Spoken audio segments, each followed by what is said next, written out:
அல்லாஹுடைய இல்லங்களை பல லட்சங்கள் பல கோடிகள் செலவழித்து அல்லாஹுடைய இல்லங்களை அமைத்த இல்லங்கள் எல்லாம் அடுத்த தலைமுறை வரும்போது கண்டும் காணாமல் வெறும் கட்டிடங்களாக மட்டும் நிர்வகிக்கப்படக்கூடிய காட்சியை பார்க்கிறோம். அல்லாஹுடைய இல்லங்களில் உங்களுடைய ஊர்களில் நீங்கள் சென்று அதனுடைய கழிவறையின் நிலைமையை பாருங்கள். உங்களுடைய வீட்டின் கழிவறையின் நிலைமையை பாருங்கள். அல்லாஹுடைய இல்லங்களுடைய கழிவறைகள் எல்லாம் பொது கழிப்பிடங்களை விட மோசமான நிலையில் இருக்கக்கூடிய காட்சியை பார்க்கிறோம். அல்லாஹுடைய தூதர் இறையஞ்சக்கூடியவனுடைய இல்லம் அல்லாஹுடைய மஸ்ஜித் என்றார்கள்.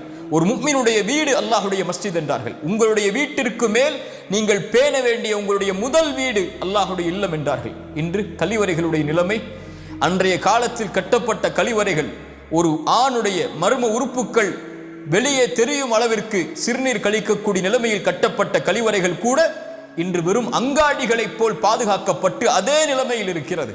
அல்லாஹுடைய வீடுகளுடைய கழிவறை